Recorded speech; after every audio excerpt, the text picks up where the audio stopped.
A Bad Case of Stripes by David Shannon.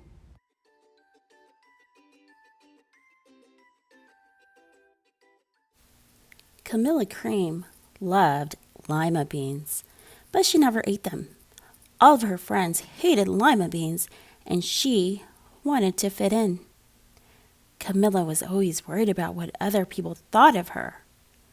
Today, she was fretting even more than usual.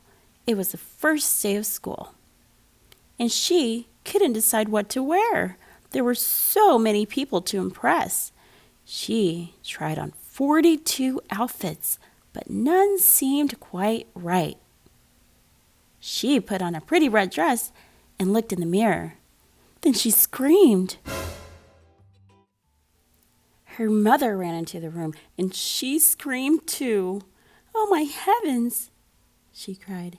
"You're completely covered in stripes." This was certainly true. Camilla was striped from head to toe. She looked like a rainbow. Mrs. Cream felt Camilla's forehead. "Do you feel all right?" she asked. "I feel fine," Camilla answered. "But just look at me." "You get back in bed this instant," her mother ordered. "You're not going to school today." Camilla was relieved. She didn't want to miss the first day of school, but she was afraid of what other kids would say. And she had no idea what to wear with those crazy stripes. That afternoon, Dr. Bumble came to examine Camilla. "Most extraordinary," he exclaimed. "I've never seen anything like it. Are you having any coughing, sneezing, runny nose, aches, pains, chills, hot flashes, dizziness, drowsiness, shortness of breath, or uncontrollable twitching?" "No," Camilla told him. "I feel fine." "Well then," Dr. Bumble said, turning to Mrs. Cream, "I don't see any reason why she shouldn't go to school tomorrow. Here's some ointment that should help clear up those stripes in a few days. If it doesn't, you know where to reach me." And off he went. The next day was a disaster. Everyone at school laughed at Camilla.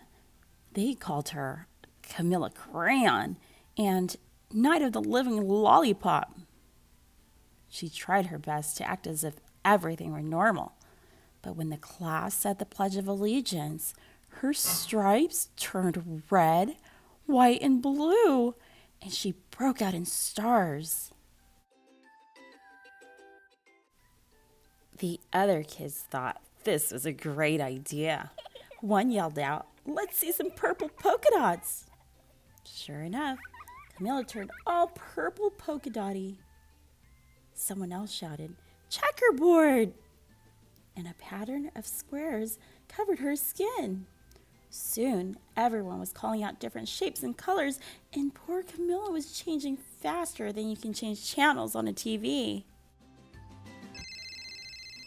That night, Mr. Harms, the school principal, called. "I'm sorry, Mrs. Cream," he said.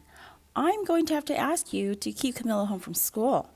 She's just too much of a distraction, and I've been getting calls from the other parents. They're afraid those stripes may be contagious."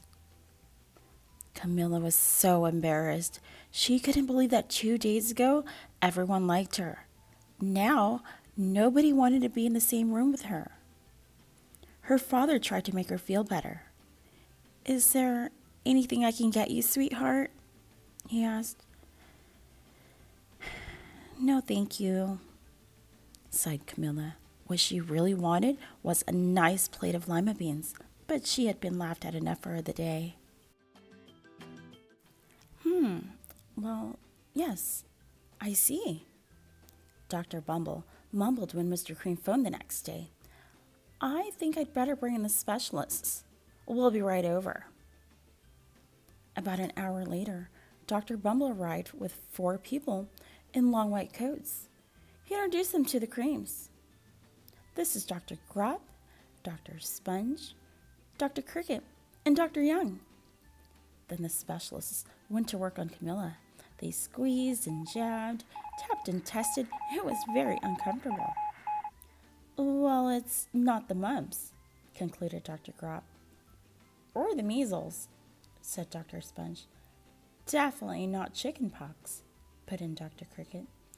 Or sunburn, said Dr. Young. Try these, said the specialists. They each handed her a bottle filled with different colored pills. Take one of each before bed, said Dr. Grab. Then they filed out the front door, followed by Dr. Bumble. That night, Camilla took her medicine. It was awful. When she woke up the next morning, she did feel different. But when she got dressed, her clothes didn't fit right. She looked in the mirror, and there, staring back at her, was a giant multicolored pill with her face on it. Dr. Bumble rushed over as soon as Mrs. Cream called. But this time, instead of the specialists, he brought the experts. Dr. Gourd and Mr. Mellon were the finest scientific minds in the land. Once again, Camilla was poked and prodded, looked at and listened to. The experts wrote down lots of numbers. Then they huddled together and whispered. Dr. Gourd finally spoke. It might be a virus, he announced with authority. Suddenly, fuzzy little virus balls appeared all over Camilla. Or possibly some form of bacteria, said Mr. Mellon. Out popped squiggly little bacteria tails. Or it could be a fungus, added Dr. Gourd. Instantly, Camilla was covered with different colored fungus blotches. The experts looked at Camilla, then at each other. We need to go over these numbers again back at the lab, Dr. Gourd explained. We'll call you when we know something. But the experts didn't have a clue, much less a cure. By now, the TV news had found out about Camilla. Reporters from every channel were outside her house telling the story of the bizarre case of the incredible changing kid. The Creams were swamped with all kinds of remedies, from psychologists to herbalists, nutritionists, psychics, an old medicine man, a guru, and even a veterinarian. Each so-called cure only added to poor Camilla's strange appearance until it was hard to even recognize her. She sprouted roots and berries and crystals and feathers and a long furry tail, but nothing worked. One day, a woman who called herself an environmental therapist claimed she could cure Camilla. Close your eyes, she said. Breathe deeply and become one with your room. I wish you hadn't said that, Camilla groaned. Slowly, she started to melt into the walls of her room. Her bed became her mouth. Her nose was a dresser, and 2 paintings were her eyes. The therapist screamed and ran from the house. What are we going to do? Cried Mrs. Cream. It just keeps getting worse and worse. She began to sob.